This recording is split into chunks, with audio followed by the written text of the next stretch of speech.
I am a pusher of crochet, not in a weird way. I just really think that literally everyone should give it a go. If you're thinking of giving crochet a go, or you've stopped for a while and just want that little bit of a push to get back into it, or you just want to congratulate yourself on choosing the best possible hobby, I'm here for you. There are so many reasons that I recommend crochet to everyone who will listen to me, and I really want to share those reasons with you today. And at the end, we're going to have a very quick chat about the thing that everyone says is great about crochet that I don't agree with, but maybe you will. It helps your problem solving skills. Whether you are creating patterns like I do, or following patterns and having challenges, your problem solving skills are improved by crocheting. You will come across difficulties from time to time, and you will find ways to overcome them. Even if that's just frogging and redoing, that's still overcoming a problem. It improves your patience. I don't know about you, but I am really quite impatient. I like stuff that happens now. Crochet has been so good for me. Working on longer projects and tricky stitches really helps you to keep calm and have a good attitude to working through things. And particularly because of the length of some projects, we have to come back and back and back to them every day, sometimes for months to complete. It is incredibly good for teaching you how to persevere in a project. And that is a skill that can be extended to many other parts of life, obviously. It's great for learning. I genuinely believe that learning is such an important part of keeping your brain happy and healthy. And even if you're crocheting and you've been crocheting for years, you are always learning when you're working within this hobby. Whether it's seeking out new stitches, different patterns,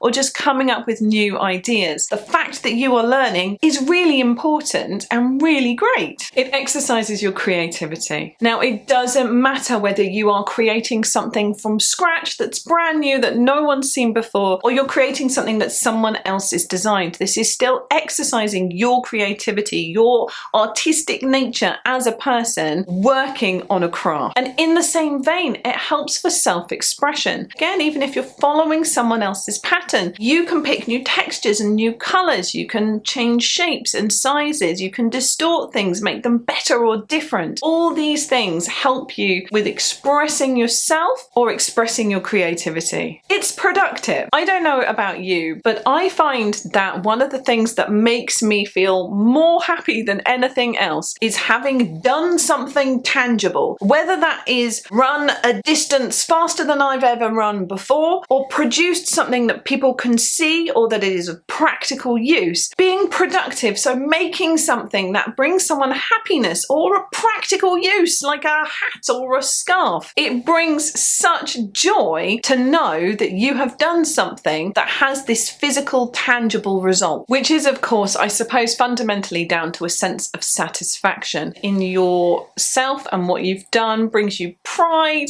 and really helps with your self-esteem. One of the things that is categorically agreed to really help most people feel happy and better in themselves is the attainment of achievable goals. Setting yourself these, even if they're tiny little goals, like I'm going to do a round of a granny square today. Attaining that achievable goal makes you feel better. And then you can use them as gifts, which is both great because you have a gift for someone if they like that sort of thing. There's warnings and caveats here, but giving someone a gift is a great thing for them because it makes them happy and it's a cool thing. And it's also a great thing for you, bringing back that sense of satisfaction in yourself and something that you've achieved and you can feel proud of yourself for. And then there's more physical aspects to it too. I joke about crochet being exercise, but actually in a way it is. Using your hands, making use of those fine motor movements helps and improves your dexterity. Now, obviously there is a line where you do it too much and it makes things worse again, much like most other things in life. But doing this activity with your hands is good for you in moderation. I also get a lot out of the texture and feel of crocheting. I like creating tension. I like working the stitches, but I also love the texture and feel of certain types of yarn. And I think that that's like a thing that most people like, right? That's a thing. There is definitely an amount of escapism to any hobby in any regard, and I get this whether I am running so fast that my brain can't think about stuff, or concentrating so hard on crochet that my brain can't think about other stuff. Anything that is immersive is escapist, and however lovely your life is, I'm sure that sometimes a bit of escape is a good thing for you. It certainly is for me. I also really love the kind of legacy aspect to it, and it doesn't need to be in a significant, having written a best-selling book that people will remember for generations sort of way. It's just having something physical that you made that you know will continue to be helpful to other people or to be loved by other people in future. And I like the idea that hopefully at least few of the things that I have made will be, obviously have already been passed on to my children, that maybe that might be passed on to grandchildren one day in the future, or their friends' children, but just leaving a little bit of something that continues to make people happy after I'm not around is a really awesome thought. And finally, for the things that I am fully on board with as being benefits of crochet, there's getting offline. And I am so aware of the irony of saying this to you on YouTube, but there is so much sensory input coming at us from screens these days that having something that removes you from that you're looking at and working on, okay, we're not always looking, if we're making a granny square, we're just making it, but something that gets you away from screens, gets you offline and into the physical world can never be a bad thing. And now I want to talk about relaxation, because this is the one that comes up a lot when you chat to people about what they get out of the hobby, and it just, like, I'm not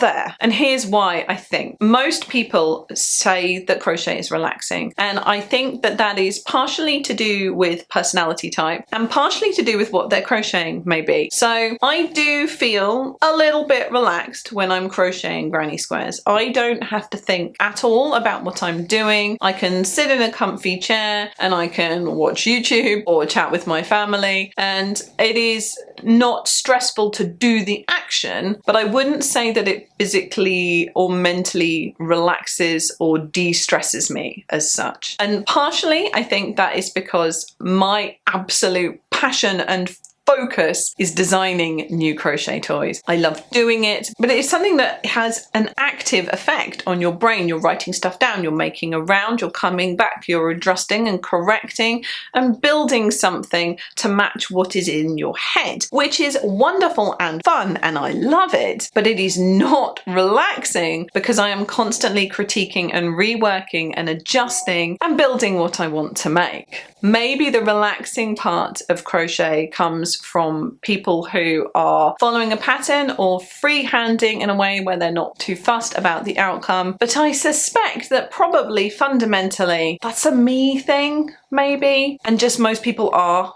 relaxed. It is, I'm tightly wound. I am the epitome of a coiled spring that's gone rusty and got stuck there. It's really hard for me to switch off and relax. And even though this is one of my main hobbies and passions, it doesn't relax me. For me to be relaxed, I generally have to be really physically working out for my brain to stop talking all the time. But I would be fascinated to know how you feel. And it certainly doesn't mean that crochet is not the best and there are not all the other reasons that you should totally do it and love it. Even if you're not already, give it a go. If you stopped, come back, join us again. You know it's good here. Anyway, tell me, what are your favorite things about crochet? What makes you push crochet onto other people? What do you think they would get out of it that you get out of it? Let's chat in the comments section below, and I can't wait to see you there.